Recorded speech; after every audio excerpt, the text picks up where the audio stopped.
Views expressed by Casters Guild members are only the opinions of that member, and that could change from day to day. Guild members may use mature language, but that in no way means they are mature. Listener discretion is advised. The Avengers Doomsday cast announcement was about 5 hours too long. Get some advice on making sure your D&D game doesn't die due to scheduling, and Game Informer rises from the ashes, because that's the spell we're casting tonight on Casters Guild.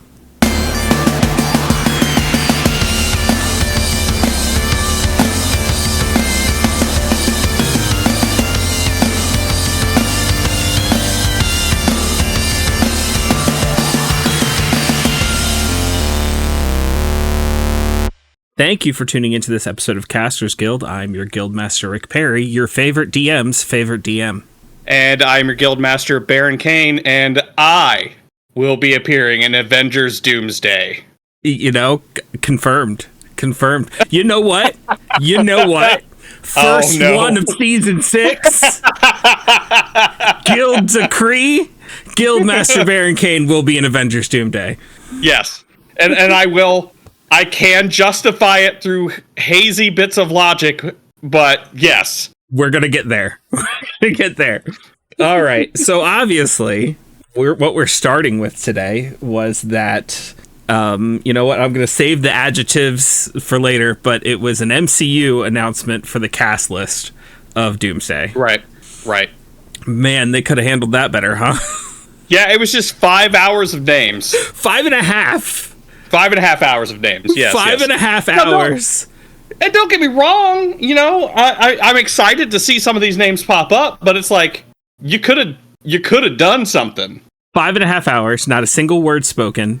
Every once in a while, you get a little music sting.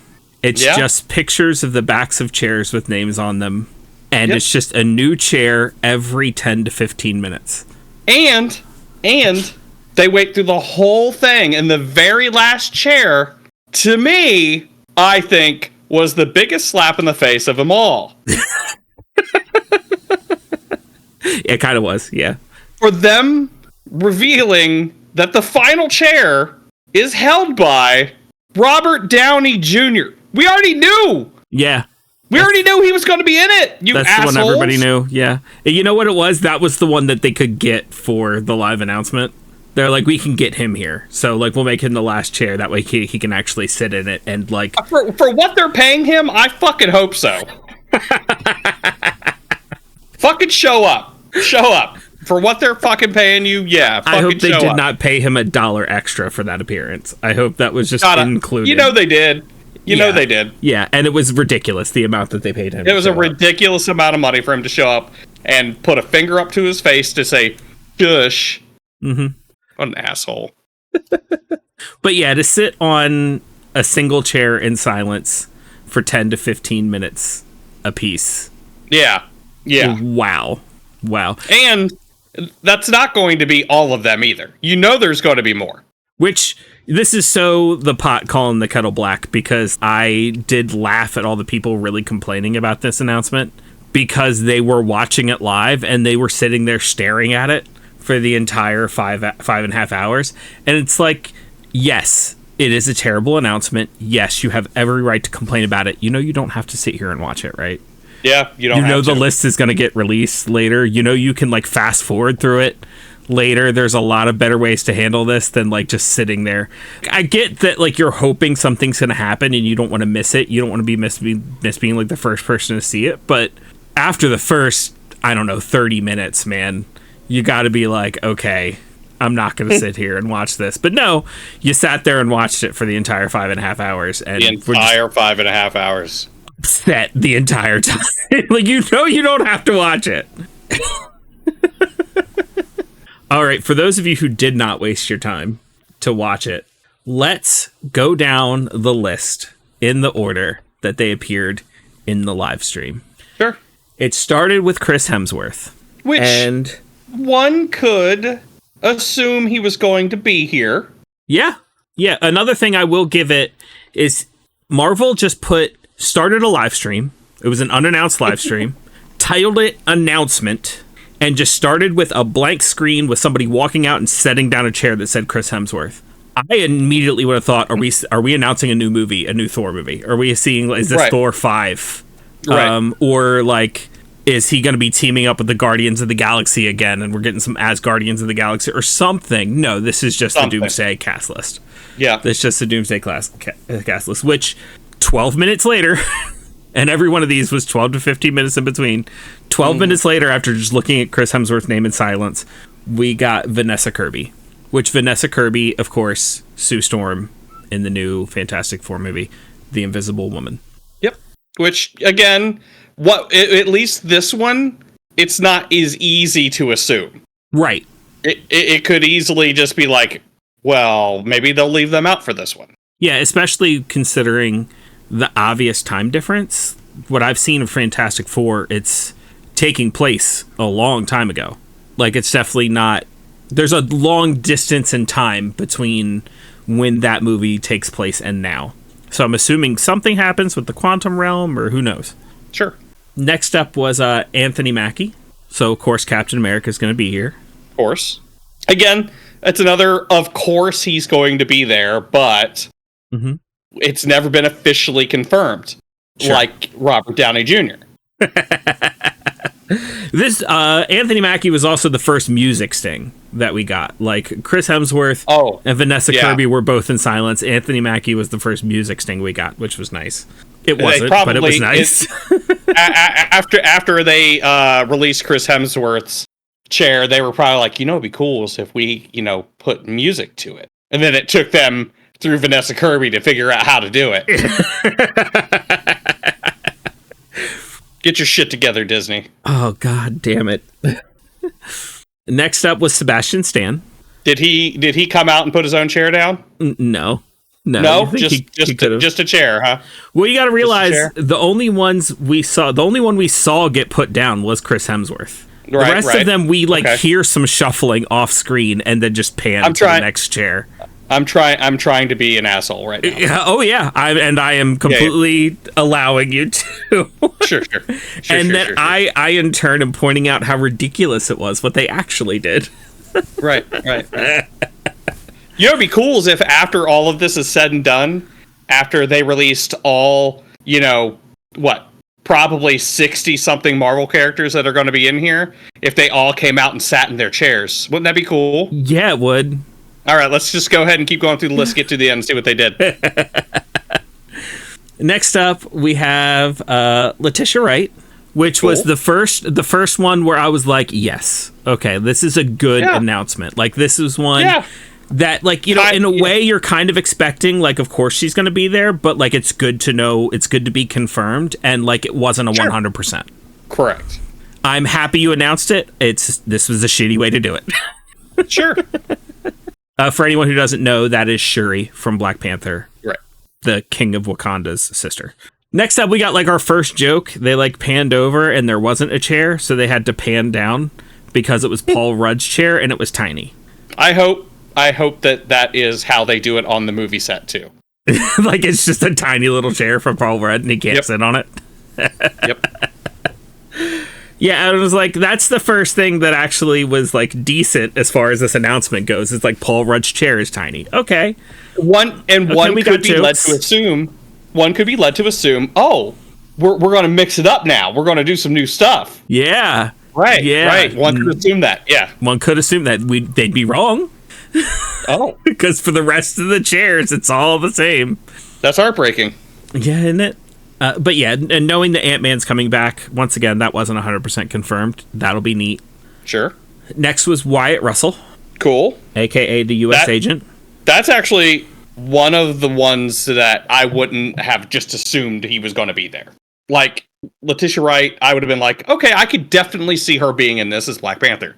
Mm-hmm. Fucking U.S. agent? No, I would have never... none of the Thunderbolts, I would have been yeah, they're going to be in there. Why would they be in there? Once I saw the first one, once I saw Wyatt Russell, I was kind of expecting the rest of them because it kind of confirmed that the Thunderbolts will be playing directly into Avengers Doomsday. And spoiler, they live through the Thunderbolts. Yeah. Or, the way it works now... Could be a different universe. Yeah, you're right. They might all die in that movie, and then they just go grab Thunderbolts from a different universe. True. Next up was Tanaquerta Meha. I'm gonna butcher the name, and I am sorry. Mejia? Yeah, AKA Namor. Now, this is the one I got fucking... As soon as I saw this, I got excited. Mm-hmm. Excited. Because, I mean, again, even more so than, U.S. Agent, why would Namor be in this? Mm-hmm. But having revealed Sue first made me even more excited that him be in here, because she's going to knock the N off that name. There's a joke in there. If you watched the Black Panther movie that he was in, you'd get it. Please laugh. Anyway. Thank you. Also, I just fucking love his character. I love his fucking character. Yeah, I wasn't 100% sure I was going to... I wasn't 100% sure I was going to like it because, I know Namor. Mm-hmm. I know Namor, not no more. Mm-hmm. And he came in and fucking knocked it out of the park.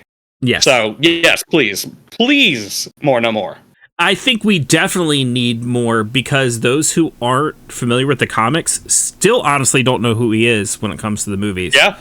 Because I was actually sharing this list with someone else before this podcast, and I said the actor's name, and they were like, who? And I was like, Namor. And they were like, who? And I was like, the kind of Atlantean guy from the most recent... first mutant in the Marvel comics. I was like... Not chronologically, but the first mutant that they had in their comics, yes. Yeah, and I was like, the kind of Atlantean guy from the newest Black Panther movie. And they were like, oh, the bad guy? And I was like,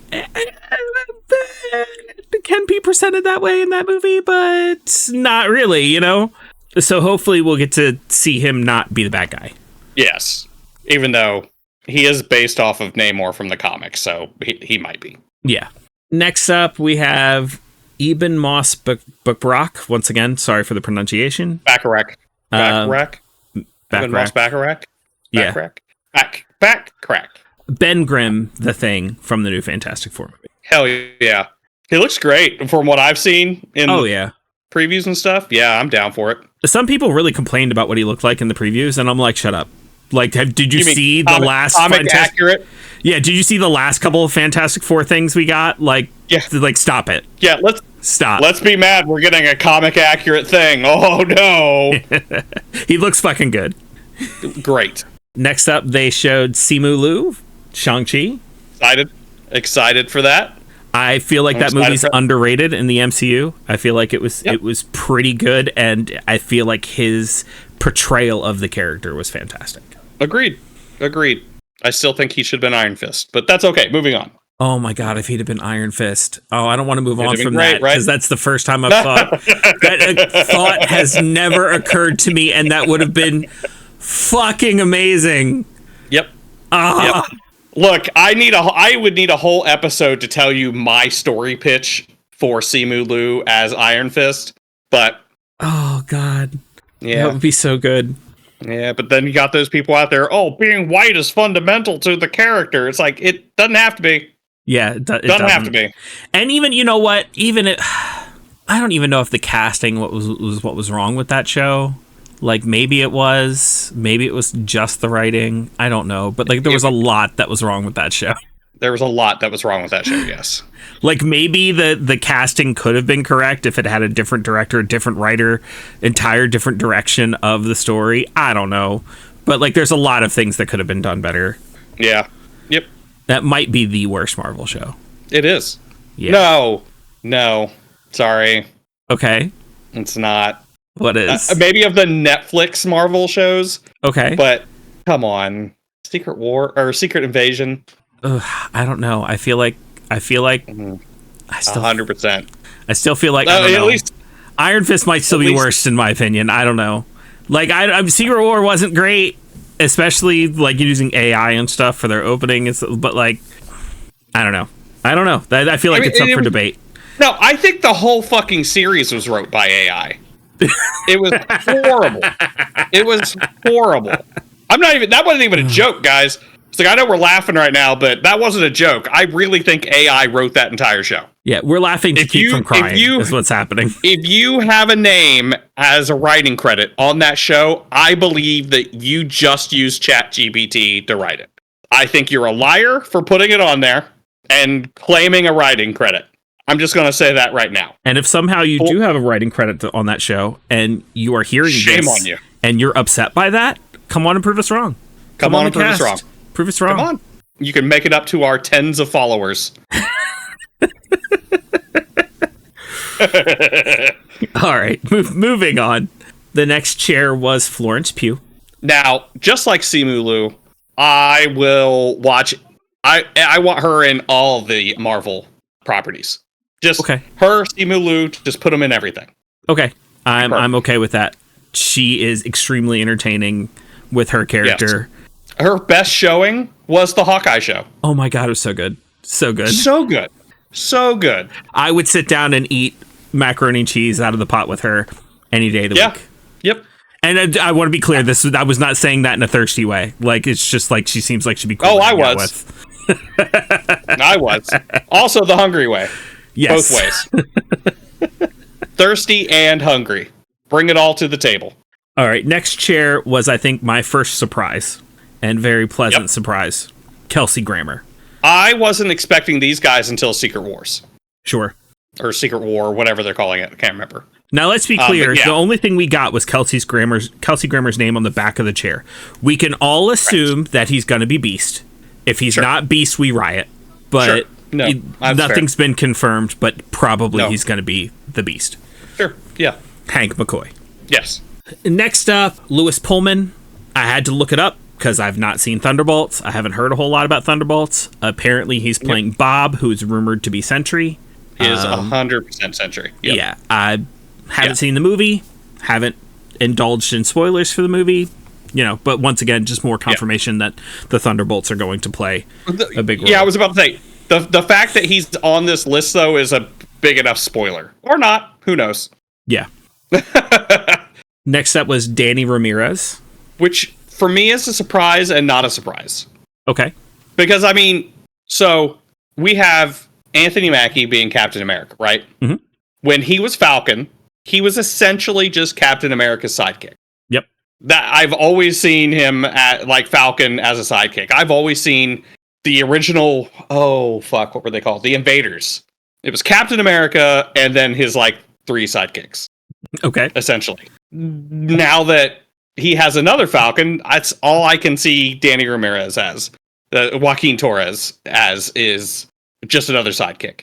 So they kind of made him that clear in the movie, that in the new Captain America movie. That's kind of exactly what he was. Now I want to be clear. I love sidekicks. This is not derogatory. I love sidekicks, but I'm surprised that they put him in. Okay. You know what I mean? As a sidekick. So I'm hoping maybe that they give him kind of a chance to shine, and maybe he does his own, he becomes an important character in and of himself. You're saying you hope he gets a chance to spread his wings. Yes, I do. Fun fact, both Sam Wilson and Joaquin Torres, I believe Joaquin Torres, but definitely Sam Wilson, are mutants. Okay. Did you know that? I did not. In the comics. Sure. Yeah. Sam Wilson, do you know what his mutant ability is? He can talk to birds? No. Oh, a specific bird. It's like one bird. Just Redwing, yes. Yeah, it's just the one bird. I remember that. Oh my god. So if Redwing ever died, he just wouldn't be a mutant anymore? Is that what that is? That I don't know. Maybe he can spawn another Redwing. Maybe he lays an egg. Oh god. And there's another Redwing I Redwing. did not need. And it's when immediately when it happened, the second you said it, my brain went, here's the visual, here's what it would look like. Yep. And I think that maybe Joaquin Torres isn't a mutant, or maybe he is, but I think he takes something and he becomes a bit of a bird person. Okay. Yeah. It's weird. Next on the list, we got Joseph Quinn. Yep. Plays Johnny Storm in the new Fantastic Four movie. It's exciting. Not a whole lot to say there. Haven't seen that movie. No, not really. No. Next up, we got David Harbour, a.k.a. the Red Guardian. Yep. I was commenting on the fact that I think it would be hilarious if he just showed up as any other character in this movie other than the Red Guardian. If he showed up as his character from Stranger Things, or showed up as Hellboy or something like that in the middle of this movie. That would be crazy. Let me go back to Joaquin Torres real quick. I did decide to look it up. Sure. Apparently, he is a altered human. Okay. I'm going to read straight from the wiki. Oh my god. As a result of Carl Malice's experiments, Joaquin was turned into a hybrid between a falcon and a human. However, this is where they lose me. Red Wing was used to transform Joaquin, and he turned out to be vampiric, giving the young man additional abilities which mostly manifested in being unable to revert his transformation. What? Comics, man. The bird, Red Wing, was a vampire. Yeah. I mean, maybe that's one of the reasons Sam Wilson can specifically communicate.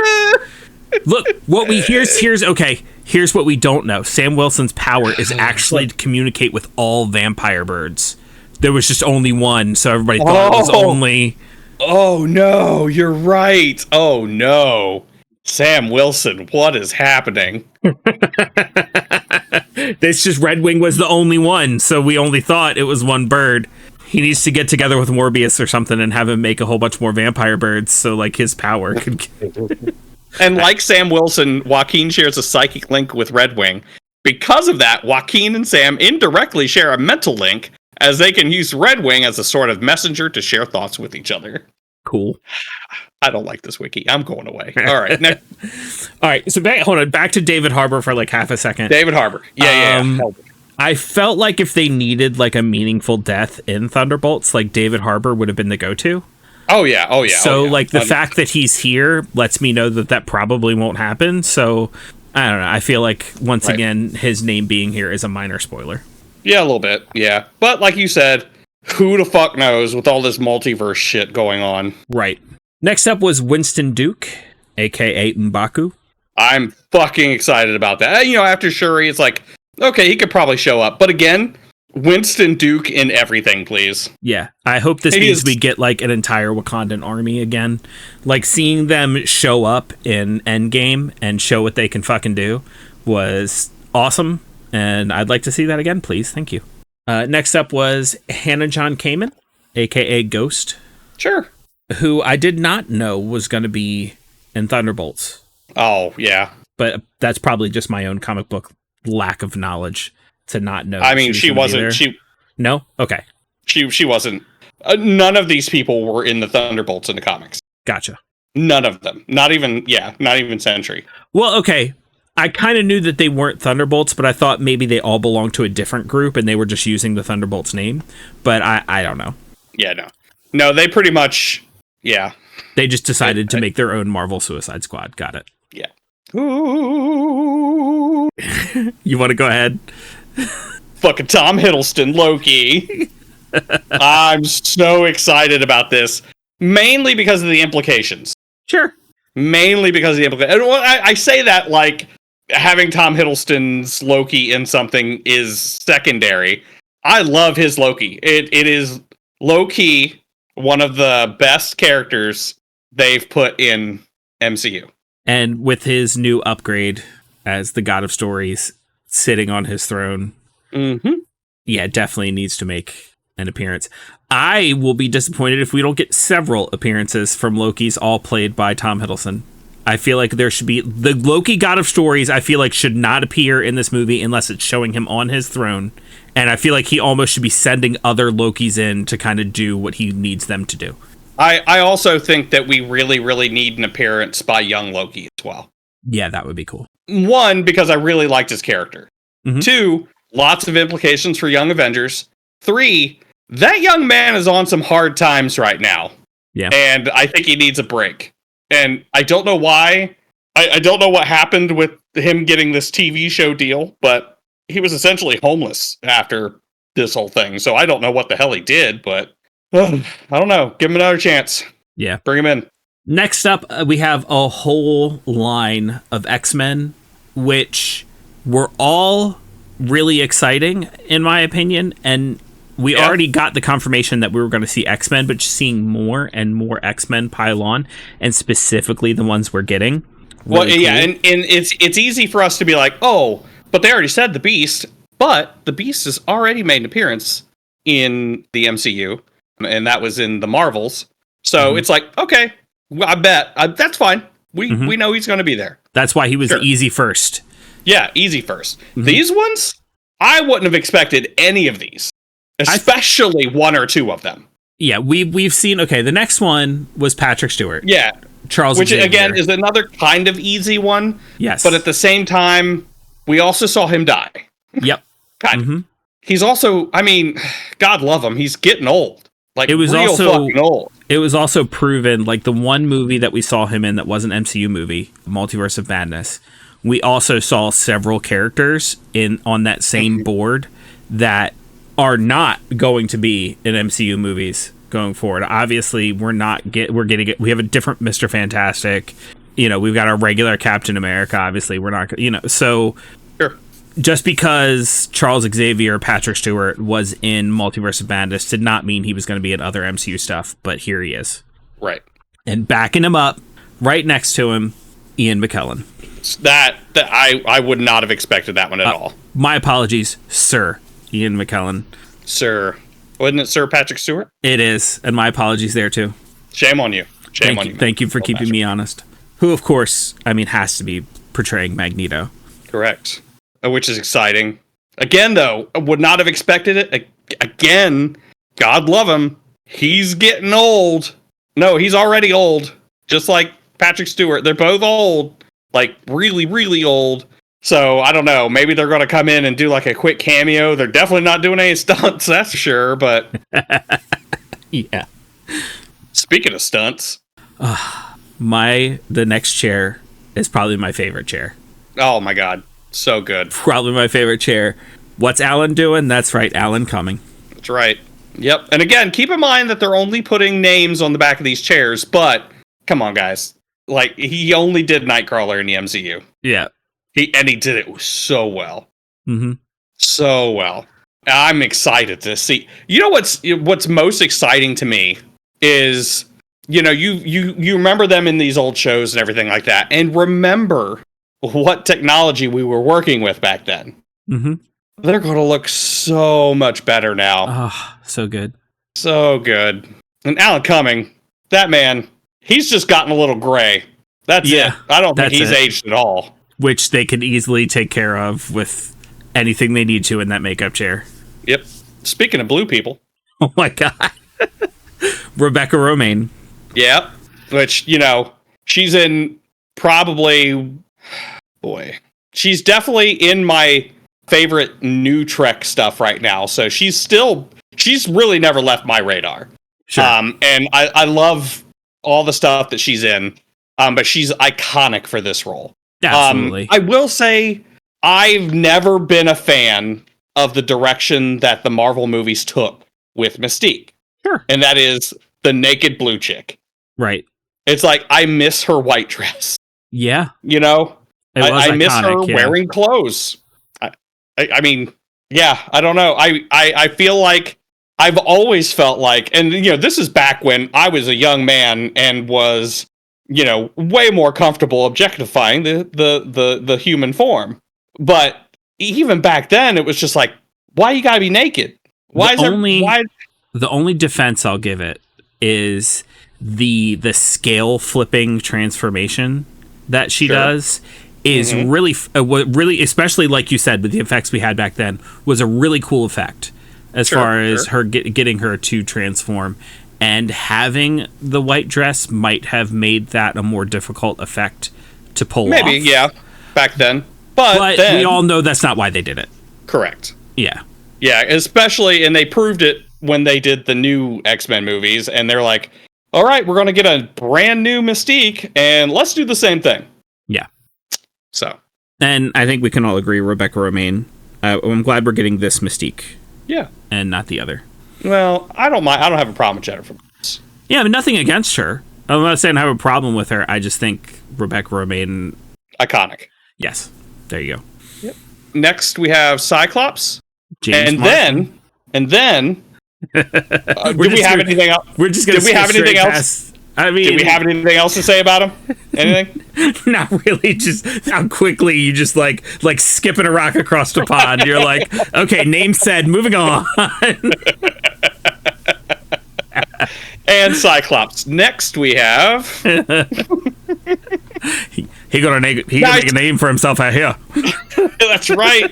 Channing fucking Tatum as Gambit, man. God, so glad to see it. So glad to see it. I was really hoping that Deadpool appearance wasn't all we would see.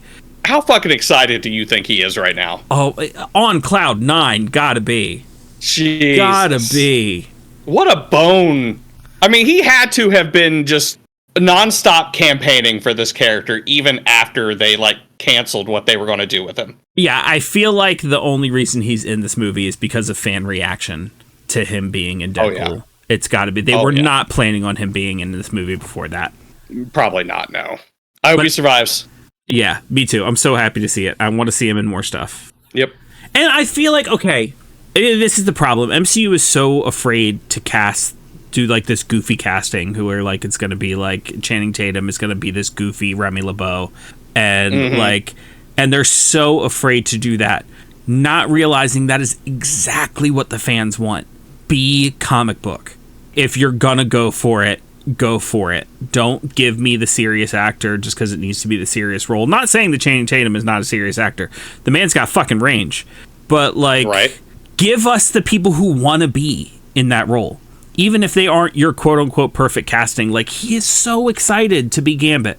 Give us people who are excited about the characters that they're playing. Give us people who have already read the comic books or at least willing to do a deep dive and learn about their character before they become the character. Let the fans of these characters be these characters. 100%. It will show in their performance, and the fans of the movies will appreciate it. Yep. I mean, I think, Channing proved it. I believe that Ryan Reynolds proved it. Mm-hmm. I mean, you got other people who, played characters that immersed themselves in at least the comics that directly pertained to their movie. But even then, it's like, yeah, that's the bare minimum that I would expect. Mm-hmm. It's like, read the comics that are related to these. But then you got those people that are like, I've never read a comic book in my life. And they wear it like a badge of honor. They wear that shit like a... Stop it. Yeah. Stop. Yep. It doesn't make you as cool as you think it does. Right, exactly. It makes you look like an asshole. Right. Especially, it's like one of those, so you are playing this character, but you are purposely avoiding the source material. Cool. Yeah, you're cool. Yeah, way to do the bare minimum. Yeah. All right, and then we have Pedro Pascal. Seeing as how we saw the other members of the Fantastic Four, no surprise here. I feel like he was just towards the end because he's a big name, and he's one of the newer big names in the MCU. Probably just wanted top billing. I have a buddy that pointed out another reason why he was dropped here as well. Okay. So they dropped off Pedro Pascal, Mr. Fantastic, right? Mm-hmm. After that is the last guy. We know who it's going to be. Yeah. Robert Downey Jr. as Dr. Doom. Yeah, that's good. Okay, I like that explanation better than just like he's a big name and they wanted him to have close to top billing. Mm-hmm. Yeah. And then after that, you had Robert Downey Jr. come out, sit down in the chair, turn back around, shush us like we were talking. No one was fucking talking, Mr. Downey Jr. Nobody. Yeah, and what spoilers? It's also been like a big thing. Like when new Marvel movies come out, it's like don't spoil them. And but what the fuck are we spoiling after watching that 5.5 hour live stream? I heard someone else point this out as well. He could have been implying quiet on the set because they're about to start production. I mean, sure. I'm just saying. Sure. To be fair, the channel I saw that on are big Disney Marvel bootlickers. Yeah. So, I mean, even if that is 100% true, which it wouldn't surprise me if it is, it's like, come the fuck on. Right. But then that's it. They took a picture with Robert Downey Jr. standing next to all those chairs, and that's all they showed. Mm-hmm. That's it. It was over. Silence, except for music staying here and there, for 5.5 hours with a new chair every 10 to 15 minutes. And they dropped on 27 chairs. 27, an odd number. But I will say, weird, I guess it does scratch a little weird numerology itch with me, though, in that it's, 27 is 9 times 3, and then 9 is 3 times 3. So it kind of had that. Even the 27 is added together as a 9, which goes down to 3. So very magical number. Sure. I'm with you. Yeah. I'm in my Pisces. I'm in my Pisces era right now, so we knocked that out in 40 minutes. And not bad. We could have knocked that out way faster if we wanted to. Like, we were playing around with it and knocked that out in 40 minutes. Mm-hmm. Yep. And I still think that if we would have did like a whole show just based on that, we could have done a great like YouTube show on it. Sure. Where we talked about the first person, their impact on the MCU and blah blah blah, showed clips. They could have been showing clips between each chair. Like who was the first chair again? Chris Hemsworth. It's like, oh look, there's the chair. Skip over to some Thor clips. Show his fucking history through the MCU. Do this, do that. Have some quotes. Talk to the man.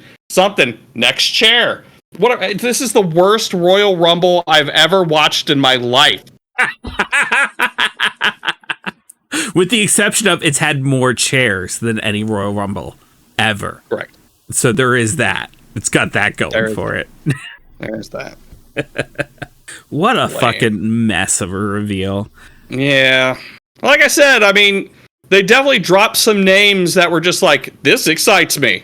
Yeah. And then the announcement itself is not the problem. It's how they chose to execute it. Correct. Yep. Agreed. Channing Tatum, though. Damn. Channing Tatum. I'm still stuck on that. I'm still stuck on Channing Tatum. Rightfully so, I would like to think. But yeah, it's exciting. Woo. So that's all said. Do we have time to go into our Miss the Mark segment? Hell yeah, we got time for the Miss the Mark segment. Hell yeah. We always got time for Miss the Mark. Always got time for Miss the Mark. Back for season 6.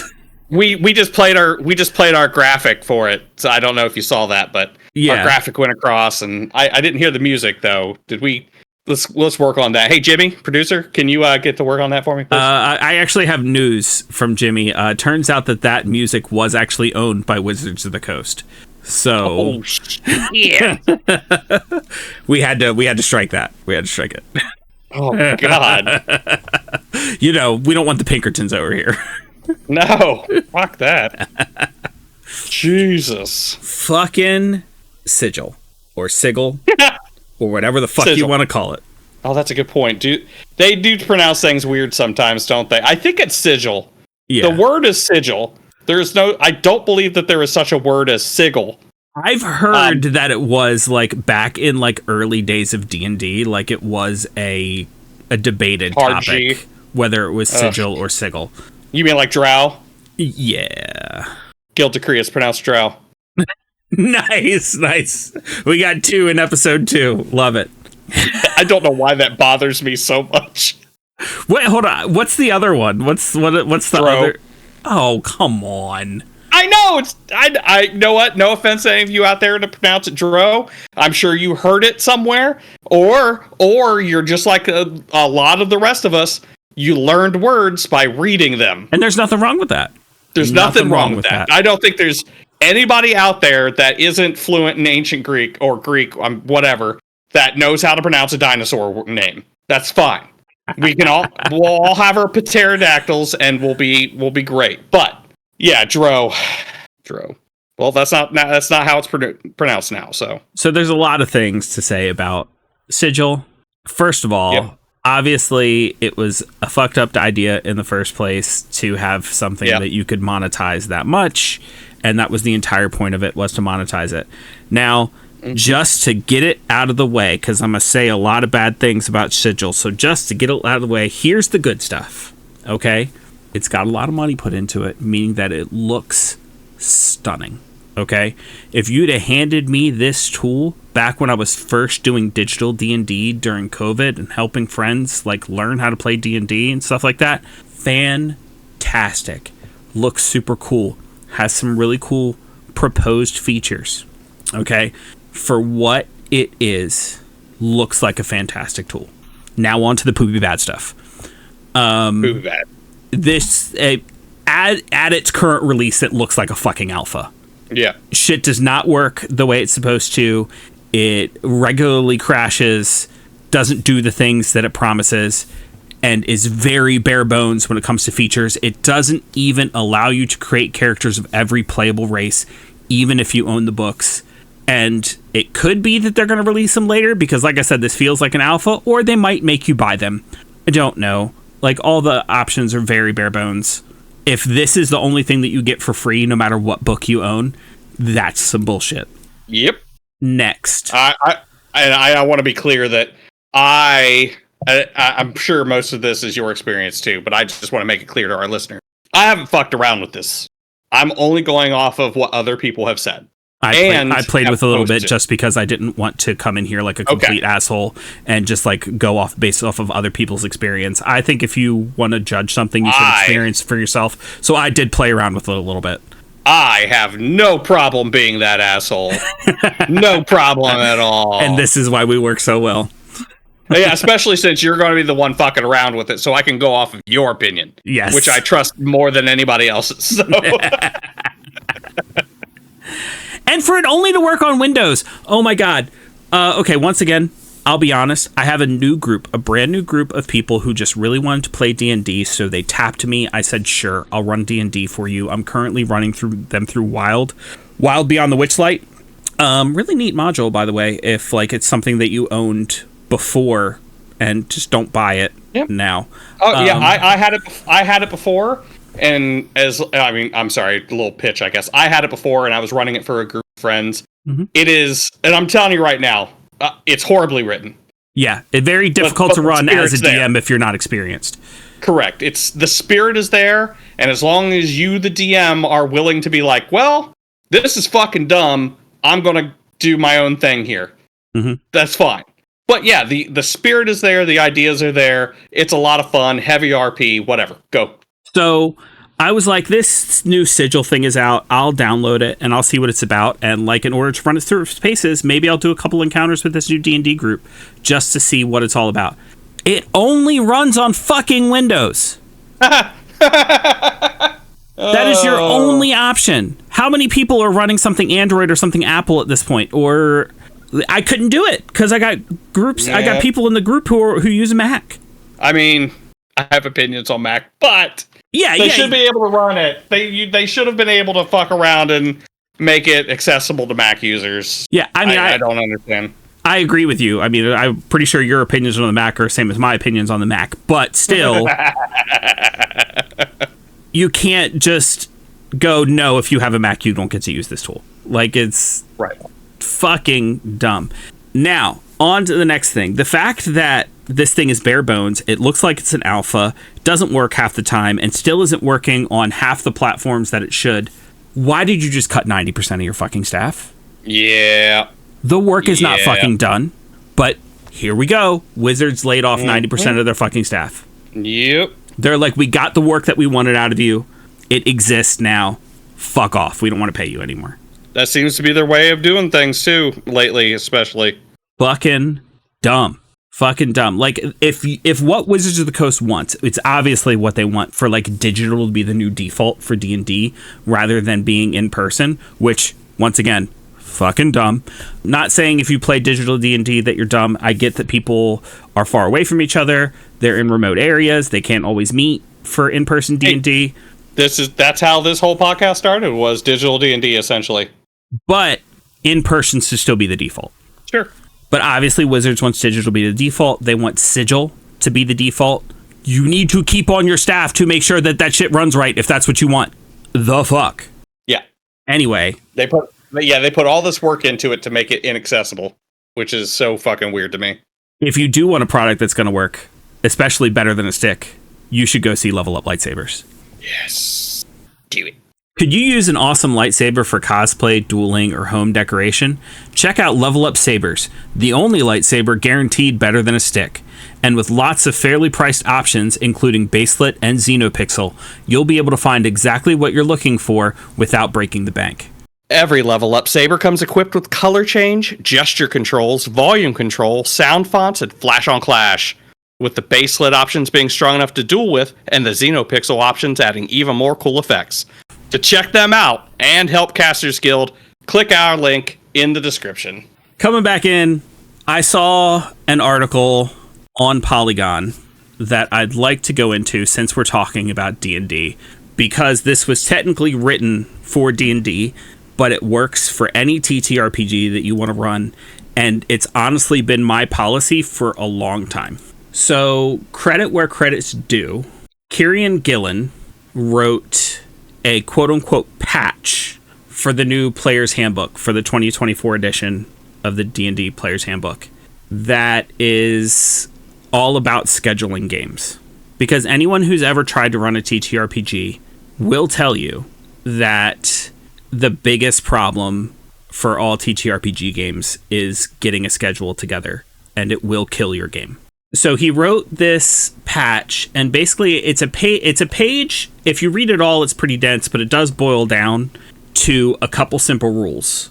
And the core rules are as follows. Number one, the DM sets a regular time to play, which means if that's for your group, that's like Tuesday nights at 6:30 or Sunday nights at 7, whatever it is expected that you will be playing that time every week unless someone else says otherwise. You don't have to reach out to every player every time for every session. Hey, are you coming this week? Hey, you coming this week? It's assumed you're going to show up unless you say otherwise. Rule number 2. The game happens on that night with whomever turns up. So if you're missing a player 2, game still happens. Rule number 3. The only time a date moves is if the DM can't make it that time or literally no other player can make it. So if the DM is down to 0 players, there will be no session. Here's the thing. There's going to be a lot of people who get upset about this idea of scheduling because they're like, well, I can't make every week work. I have a thing. And it's like, if you want a game that is there and still running when you can play, then you can't cancel it over and over again every time you can't be there, because that game will die. Yeah. I would recommend that anybody who wants to teach RPG game take a look at this page-long thing and run your game this way. It really dives into the nuances of running your game this way throughout the page, which I think is necessary, rather than just looking at the rules and being like, this is what it is. The nuances are important, but if you want a game that's going to last, run it like this. This is how I've been running my games for a while, and I've seen, before I started running my games like this, I've seen quite a few die, and I was always sad about it. And I always thought we'd get back to it, and we just don't, because without the solid scheduling, your game will die. Yep. Anything else to say on this, Baron? No, I'm actually experiencing the death of a campaign myself right now. It's hitting a little close to home. Unfortunately, it is not necessarily, we got this person that can't make it, and then, it's not like infrequent missings of games and people are becoming not interested. It's like we've just had person after person, one at a time, slowly just kind of drop out because they can't do it anymore. We had, one person just get super busy. One person's work schedule completely changed. Sure. So it's, it's tough, but I mean, doing something like this, even that could make it through, really. Especially, I think that this should also address what if people need to absolutely just drop out, and how to address bringing new players into the game. Yeah. No, absolutely. Which, if anybody looks at this setup, it even comes with a neat little stat block looking page that gives you a good write-up. If you look at it, I would recommend, obviously add to it. Change what you think works for you, but the 3 rules, I think the 3 core rules that they throw down are perfect. Yep. It definitely gives the DM a lot of power, but that's kind of the purpose of the DM. That DM is supposed to be there organizing the play and getting everybody organized, the game and the people, I should say. I said that weird, but honestly, your DM already has so much on their plate. Already correct. Has so many plates spinning. And I was working my way up to that. With everything that they got going on, I think that them having to set the time is great, especially if their responsibility stops there. Mm-hmm. It's like, I set the time, and you guys either show up or you don't. I am not, because you'll have those people that are like, well, I'm going to go ahead and not show up tonight. They'll hold off game until I can come back.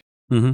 Not a lot of people are like that, but you do have some of those people. Yeah. In this case, that problem is gone. Yep. Either that person's going to fall in line or they're going to fall out. Yep. And obviously, I'm not saying the DM needs to be a dictator and like say this day, this time from jump. Like you all can get together and have a conversation for a time and day that you agree on for session 1. But from then on, it should be an agreed time that does not change that the DM sets. You know what I mean? Yes. The DM should not have to reach out every week to every player individually to make sure, hey, are you going to be here this week at this time and this day? Yep. And trying to make schedules work every week. Yep. We get that you're an adult, and we get that sometimes you're not going to be able to be there. If the time still works for everybody else, see you next week. Yeah, and I think that is the thing, is that pendulum swings both ways. Yeah, you're an adult, things come up. But at the same time, yeah, you're an adult. Deal with the fact that you can't be here and that things will move on without you. If the DM is cool, they'll set some stuff aside for your character to be able to stay around the same power level as everybody else. If they level up, I'm sure you're going to level up too when you come back. I'm sure that's not a problem. It's not like the old days where everybody runs off of experience, and if you don't show up, you don't get experience. And by the time it's all said and done, everybody is thousands of experience ahead of you, and there's no way you're going to catch up. That's people, I'm sure, still do that, but that's not the way things should be done anymore. And there are things set in place to where it doesn't have to be like that. Yeah, for my games, milestone is the default as it is, and I feel like that's the better way to run it. And if you're a player that gets upset that they can miss a couple games, come back and be the same power level as you because you don't think it's fair, you're not competing. You're not competing. Let me say it again. You're not competing. You do not win this game. You play together. You want them at the same power level as you. If you want to be the most powerful character there, you are playing wrong. If I had another guild decree, I would use it right now. Look, I'll argue the point that you're playing wrong, but maybe you're playing in the wrong game. Like, you can have a competitive experience with D&D if that's what you're looking for. If you have a group that's what they're looking for, in which case everything that we're saying right now might not apply to you and your group. We're trying to give advice that applies to the largest amount of players possible. If you're like, this doesn't apply to me or my group or the way that we play, fine. But this is good advice for most players and most DMs.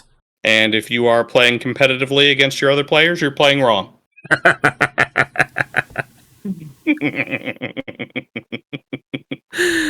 See, this is where, like, there are things we differ on, right? Because, like, yeah, I love a good dungeon crawl. I love a good dungeon crawl game where the story takes a back fucking seat and you literally kick down the door, see what's there, take its shit, and move on to the next room. Sure. I love that. And that's not really your style of play. That's fair. Yeah, there are pieces of advice that would apply to those players that you would say is straight up wrong because it does not work in a story-based game. But like, that's just. And I love a good story-based game too. It just depends on what you're in the mood for and what your group wants and what works for your group. But 9 times out of 10, probably more than 9 times out of 10, this is where I'd like to think. This is what I'd like to think, that how your style of gaming and my style of gaming can come together and agree that one player wanting to be the most powerful character in the game and actively competing against the other characters is wrong. Yeah. It's just the only reason I argue with it is because with how different the dungeon crawl versus the story-based game are, there's got to be somebody out there that has a group that does want to play competitive D&D. And if you have a whole group that wants to do it and you can agree on doing it and there's a way you can do it feasibly, then more power to you. You know what I mean? Yeah. I'm not going to be joining your group. But that should be the point of the game, though. You know what I mean? Like if and I get exactly what you're saying. Yes. And I agree.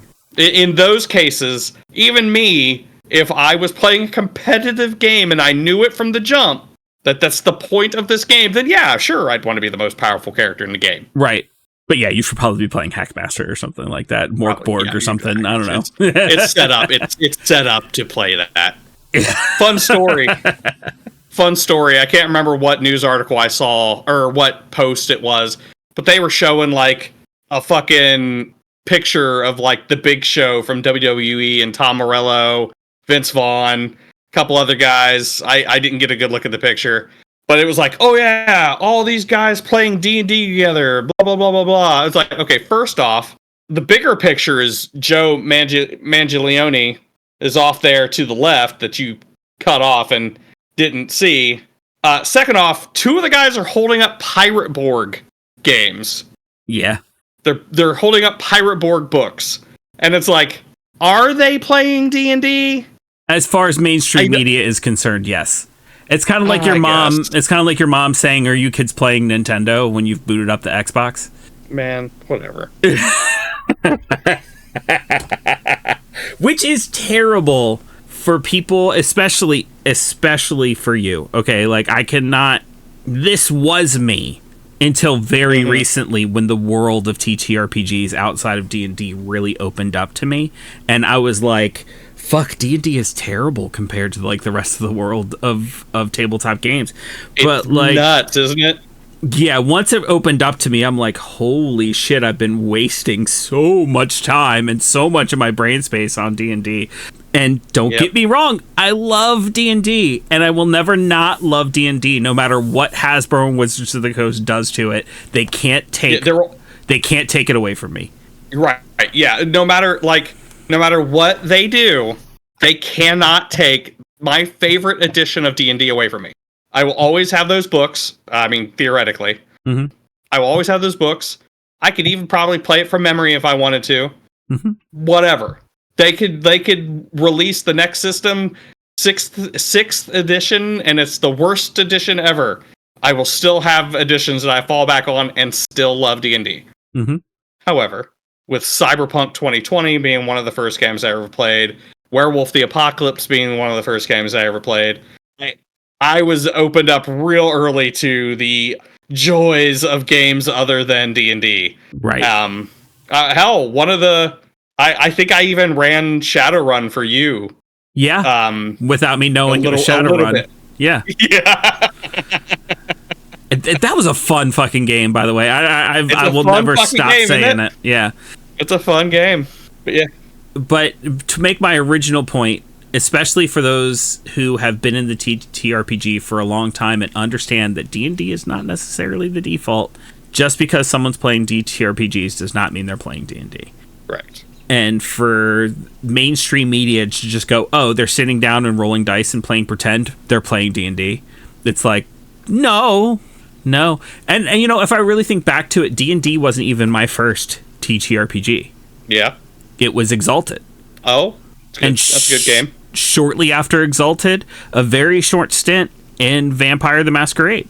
Then so D&D. White Wolf was your starter. Yeah, a couple of D10 systems, which I enjoyed both. No, both of them are White Wolf. Yes. Yeah. But I'm saying I specifically... Honestly... Oh, right. After my first ever experience with Exalted, I own not a single Exalted book, and I'm still waiting for somebody to invite me to play a game of Exalted someday. Like, I really like that game. There's something to be said about that system. Like, I really like that system a lot. Somebody listening to this podcast offered to run a game of Exalted for us, and we'll record it for the podcast. And fuck yeah, I'll play. Oh, god damn it. I want to play that system again. Yeah.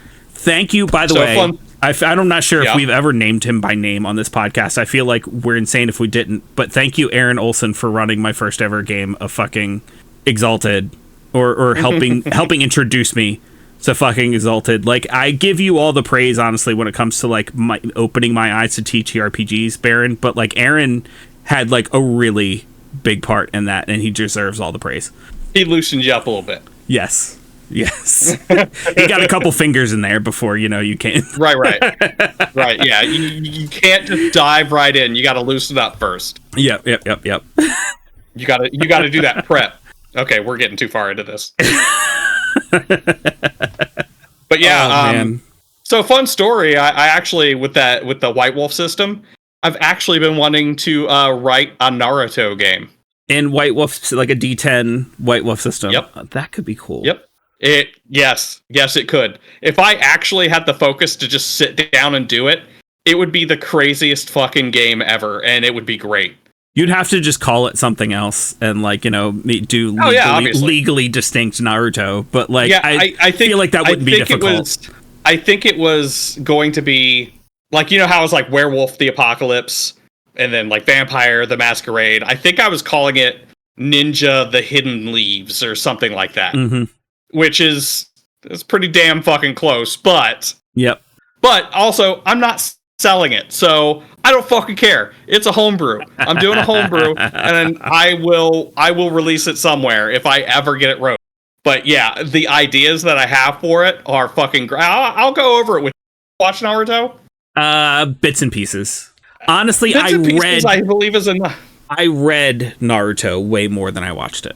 Oh, okay, gotcha. I read Naruto from the very beginning all the way up through the Chunin exams. Ooh, okay.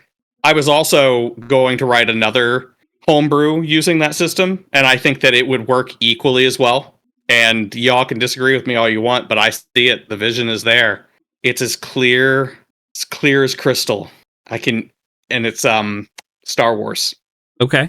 Now I say that being familiar with all the different White Wolf games and being able to pick and choose from each. Also, familiarity with the old West End games, Star Wars game. I think I could fucking nail it. Yeah, I believe it. Yep. And I think that when I was originally going to do it, it was going to be Jedi that were on Earth. Like there was because it was from, the Jedi are from a galaxy far, far away a long time ago, right? Mm-hmm.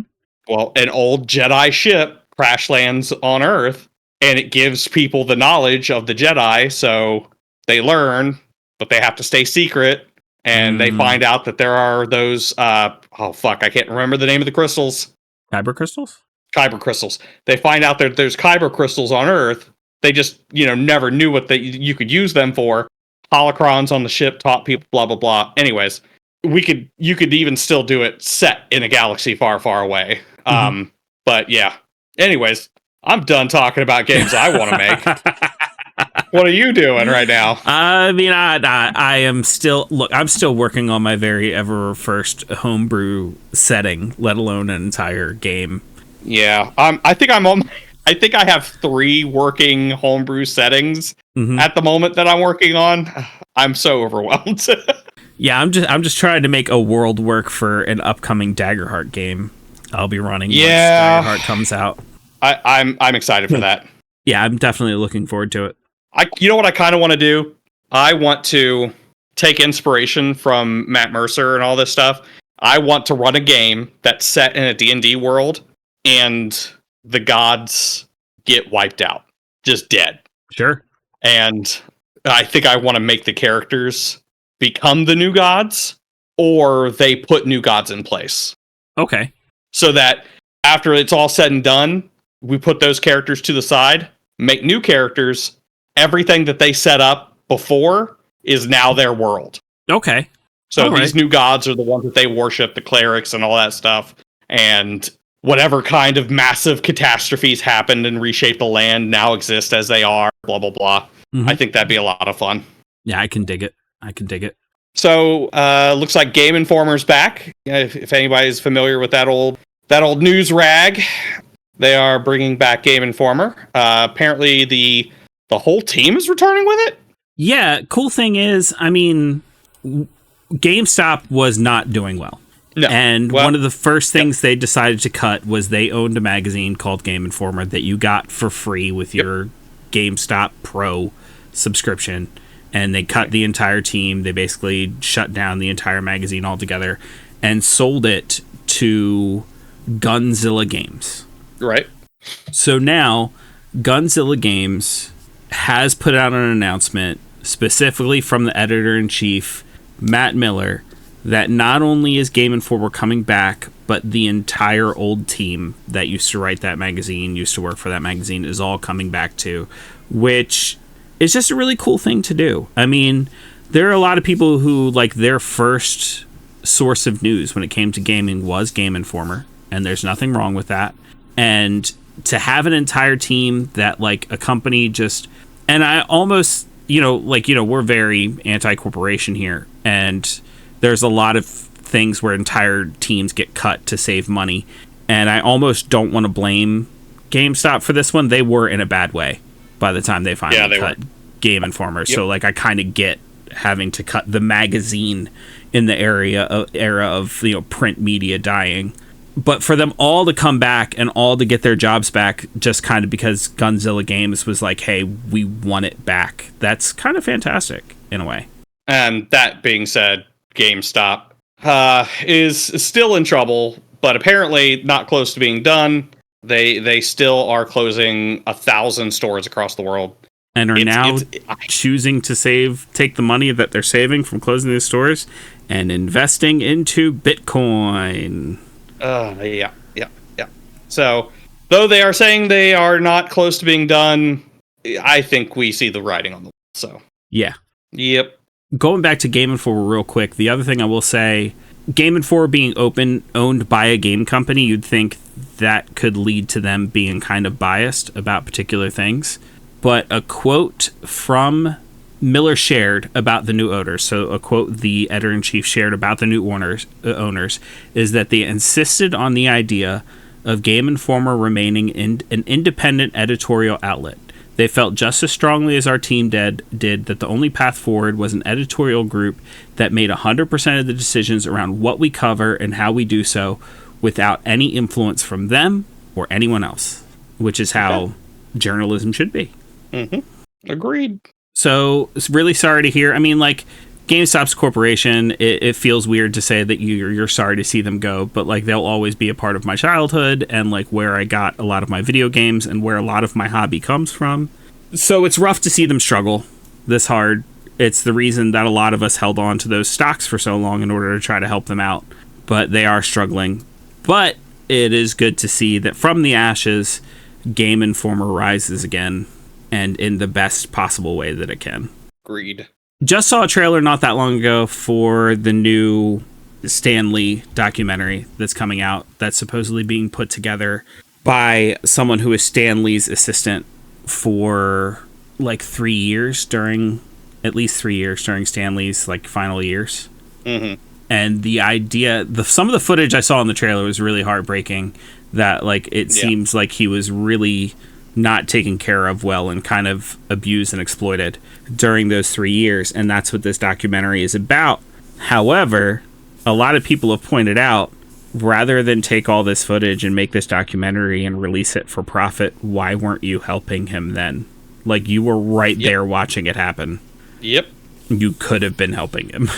And there are people who have literally backed this Kickstarter just so they can have access to the comment section on it, just so they could tell him exactly that. Now, who was the people who were committing the elder abuse on Stan Lee? Let's see if I can get you some names, because I'm not 100% certain. So the guy who's making this documentary is John Bolerjack, who spent 4 years working as one of Lee's assistants. One of the people named as to reporting this to being a perpetrator of some of this abuse was Kia Morgan. Yeah, I see that. Who apparently Lee himself tried to fight back against. And I'm reading this right off of Geek Tyrant, by the way. In the months leading up to his passing in November 2018, he filed a restraining order against his former business partner, Kia Morgan, who was later arrested on elder abuse charges. Was it his business partner or his business manager? The article here says business partner, but it could easily have been manager. Sure. Apparently, there are police reports saying that Morgan manipulated Lee, convincing him he was in danger and needed to be relocated. And Lee even filed lawsuits against his ex-manager and attorney as well. So it sounds like it was a whole bunch of people. And like, there's a couple clips from this upcoming documentary. obviously they're really heartbreaking and difficult to watch, and I think that's the point of them being the clips that were chosen to be released, because it makes you, want to watch the rest of the documentary to see what happened. Right. So, like, he specifically picked clips that are just, like, horrific. I don't know, man. Like, Stan Lee wasn't a perfect person. Like, he definitely took some credit that probably belonged to Jack Kirby and some other people, but still, he definitely did not deserve to be treated the way that he was treated. He's still our, comic book grandpa. And yeah, I mean, the shitty thing is, and, this is by no means am I trying to justify any kind of shit that went on behind the scenes, between Jack Kirby and Stan Lee, but businesses, if you think that business is going to be clean, I mean, you're in for a rude awakening, especially if it's dealing with millions of dollars. It's gross, man. Business is gross, and if you know someone who makes that much money, they've done some gross things. Sorry. That's how it is. And I would like to think that at the very least, later on in his years, he had the ability to step away from those gross things and maybe even make some pence, but who knows? Right. Agreed. Yeah, it really sounds like I'm trying to justify it or defend him, but I don't know. It's at this point he's died. He had a hard end of his life. I think maybe he's paid his dues. Yeah. No. Agreed. No matter what, nobody deserves the kind of treatment that he was getting, especially in his advanced age. Nobody deserves to be manipulated like that. And I'm just speculating here, but it feels like the person making the documentary is just further profiting off of his abuse. Yep. That, like, he recorded it and didn't do anything that could have been done. And I don't know. Once again, it's just me speculating, because maybe he couldn't have done anything. Maybe he wasn't in a position. Maybe he was in a position where if he said anything, nothing would have happened, and it just would have got him kicked out, and it would have stopped his ability to record and get the information out there. I don't know. I've got no way of knowing. But it does seem to me like you could have done more than you did, and to profit off of it now seems a little scummy. Yeah. Yeah, especially when he's going out of his way to be like, oh, Stan Lee wanted me to do this. Yeah. So, okay. Is that in the documentary too? Or like... It's talking about the guy who created the Kickstarter, John Bolerjack. Yeah. Apparently there has been some backlash. Of and course. Again, I'm reading from comicbook.com, but he launched a campaign and he has gotten some outcry, and he's just been like, hey, he wanted me to do this. Yeah. If that's true, maybe in the documentary you need to include a recording of Stan Lee telling you to make this documentary. And even then, it's still going to be difficult for me to believe, because you could have manipulated him into making said statement. Mm-hmm. I don't know, man. Like I said, I wasn't there. I can't say that this wasn't the right thing to do, or like all that you could do, but it sure seems like you could have been doing more. Yeah, I don't know. I have a lot of hard feelings when it comes to shit like people exploiting the elderly. I mean, it happened to Stan Lee. It happened to Nichelle Nichols, Uhura from Star Trek. Just people taking advantage of them when they are at their most vulnerable. And it's just like, these people brought so much to our fucking lives, take away what Stan Lee may have stolen. He still brought some good shit to our lives. Mm-hmm. And it's like, and then you got these people that are like, oh, I'm going to fucking, and then no one did anything about it. Right. Bet if I ever see Nichelle Nichols' son on the street, it's on site. Sure. I will take off my hands and I will throw them at them. And I will say, catch them. Catch these. Yeah, as one should. I get that sometimes you're in difficult situations, and it can be difficult to know what the right thing to do is. And like I said, maybe the only thing you could do was put a camera up to it so it could be shown later. But it also feels like maybe you could have provided some of that footage when Stan Lee was in these lawsuits against these people, instead of saving them for a documentary. I don't know. Yeah. Hindsight's 2020. Yep. I don't know if I'll be able to watch it, honestly. Yeah, same. Especially if I don't know about the... If is 100% certain, especially, or even seems as certain as it is now, that this dude is just being scummy and creating a documentary to take advantage of this footage that he has in order to further, honestly, take advantage of Stanley, then definitely not. Yep. I honestly hope that he puts out this fucking documentary, and then after he releases the documentary, it's determined that he could have done something to help him, and he gets fucking charged. Oh, yeah, that'd be perfect. Yeah. Yeah. If that is the case, if they can determine... Release the evidence that incriminates yourself. Yep. Please do that. If it is determined that he could have done something to help him, and he just stood by and did nothing, I hope he can be charged. Hit with like a negligence lawsuit or something. Absolutely.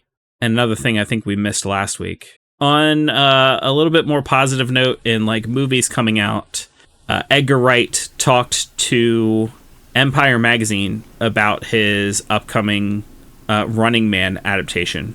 And he is basically saying that he is staying a whole lot closer to Stephen King's original version than the 87 Schwarzenegger movie we saw a long time ago. When did you post that in our channel? It was right under the Stanley thing, right? Yeah. So I am honest when I say that I was that day years old when I realized that The Running Man is a Stephen King book. Okay. Not a clue. Did not have a clue. So go ahead. You just thought it was an original IP in the 87 movie. No. I assumed it was based off of some book. Gotcha. But I guess I never realized that it was a Stephen King book. Sure. I would have never guessed to have seen Arnold Schwarzenegger in a fucking Stephen King movie, essentially. And now I want to read the book. Sure, absolutely. I mean, and I'm not even a big Stephen King fan. I'll be clear. But if he is implying that the book went a different direction, essentially, or the movie strayed way far away from the original book, and I didn't mind the movie, but it was schlocky for sure. I kind of want to give the fucking book a chance. In the book, it's not even a game show. Like, that's entirely invented for the movie. Yeah. Holy shit. To quote Edgar Wright into talking to Empire Magazine, one of the things about the book that I love was the fact that Ben Richards is out in the world on his own. So it's like the deadliest game of hide and seek. It does feel like making a road movie in a lot of ways, a very intense, dangerous road movie. Ben is moving through different environments and meeting different people as he tries to survive 30 days out in the wild. Okay. I said when we talked about this movie last season, when we were going over a lot of movies that were being announced and like going through, back when we found out that Ridley Scott was making a Bee Gees biopic, which still feels wild, by the way. Holy shit! I didn't realize either. The book, The Running Man, is set in 2025. Yeah. Anyway, go ahead. Sorry. Which makes it a perfect time for them to make a new adaptation of it. Oh yeah. By the way, it's never been a secret that I am a huge Edgar Wright fan. So I've been looking forward to anything that he's going to make or has his hands in. And back when I was a kid, the Running Man movie, like the Schwarzenegger movie, was one of my favorite movies as a kid. Like my stepdad had it on VHS and I watched that shit on repeat. So I'm very much looking forward to this.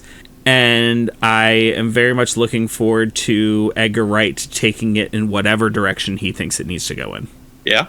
Something much more dystopian, if you will. I'm not saying that the original Running Man movie isn't some sort of dystopian nightmare, but yeah, let's see it. Holy shit! I'm just reading the plot, and it's like I want to read this book. Man, this seems cool. Well, I can see why they did what they did. Sure, because being able to go anywhere in the world, it's like. Well, wait, does he? Oh, yeah, he goes from New York City to Boston. So, yeah, I can imagine that, all the hopping around would have been a little much to their budget. But, yeah, seems like a good book.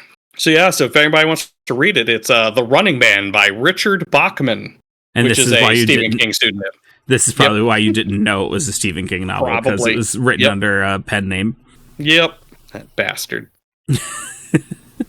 With that being said, I think we're going to wrap up this episode. Thank you so much for tuning into this episode of Casters Guild. Email us at castersguild@gmail.com. Let us know what movies, shows, whatever you're looking forward to. Let us know how much time you wasted on that 5.5 hour live stream MCU announcement. Come join us on the Discord. That is where all the fun stuff. I need to interrupt myself right now. I am so sorry. Oh no. Oh no. If you are on our Discord, you will know I posted in our Geeky Deals. Baron, the entire Dragonlance series is on Humble Bundle right now. I saw that. You could get like the whole thing for like $18, like digitally.